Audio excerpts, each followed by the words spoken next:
Get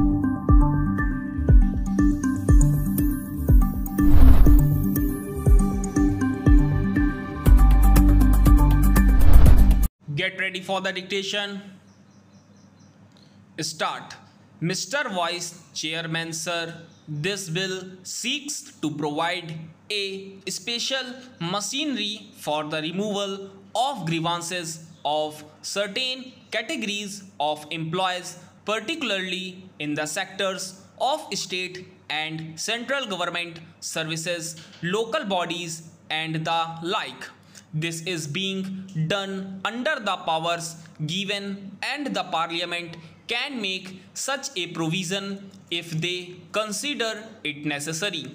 The laudable objective behind this bill is to have expeditious disposal of the day-to-day grievances of the employees, particularly what is called service matters. Service matters is a term which includes a lot of grievances in respect of service conditions standing from remuneration to promotion, transfer, leave rules and things like that. I welcome this aspect that this bill makes provision to include all aspects of service conditions and makes provision for an employee to go to an administrative tribunal for seeking justice. The bill is welcome to the extent that it at least seeks to have an expeditious disposal of the grievances. But at the same time, we have to see how this is sought to be done. I would refer particularly to the composition of the tribunal, to which references have already been made. As has been pointed out by a number of previous speakers, this is a provision whereby not merely a person who is a High Court judge or a Supreme Court judge serving or retired can be made a member, particularly chairman or vice chairman, but a person at the level of a secretary, additional secretary, joint secretary, or even a person holding a post with a scale of pay not less than that drawn by any one of them also could be made a member of this tribunal, and even a vice chairman and a chairman if he satisfies certain conditions.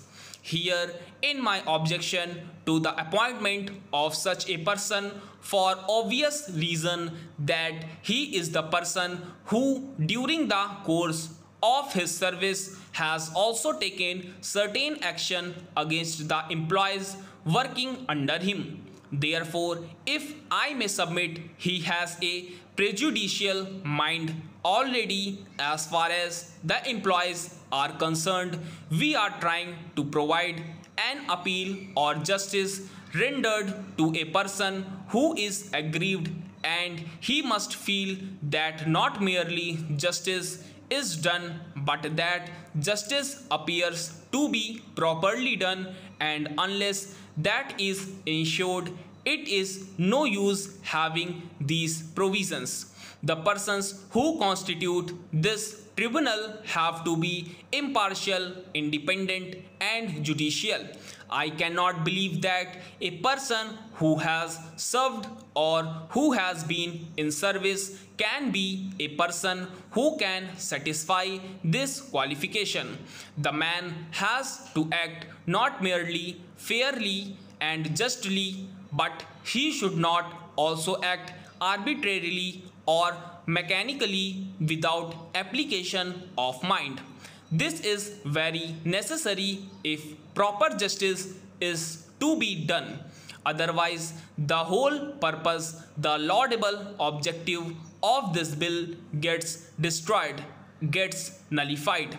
That is why the proposal which has been made for reference of the bill to a select committee needs to be considered with all seriousness, and I hope the Home Minister would agree to that proposal. Regarding applicability of the bill, it was stated by the minister that persons who are governed by the Industrial Disputes Act, particularly in respect of matters which are covered by the Industrial Disputes Act, are not covered by this bill. This, in my opinion, takes away a large chunk of employees, particularly the industrial employees and even the employees of the local authorities who are governed by this act.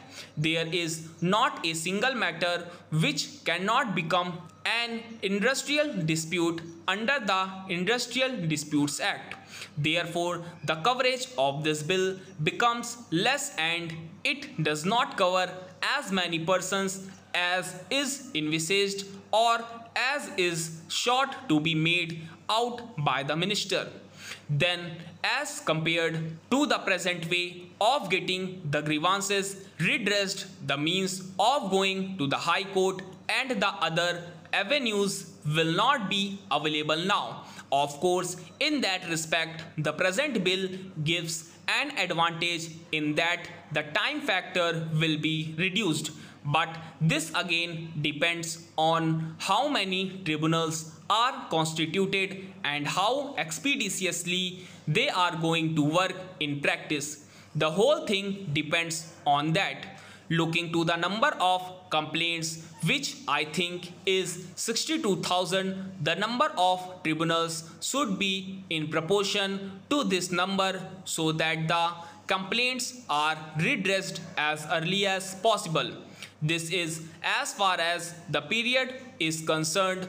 As far as the location is concerned, there is no specific advantage. As far as the expenditure is concerned, there is no specific advantage except that if one is required to go through the High Court, he may be required to spend more. Another aspect to which I would like to refer is that whenever an application is made to the tribunal, it has a right to reject it summarily if it does not satisfy certain conditions. After all, the tribunal should state the reasons for rejection of the application. Stop.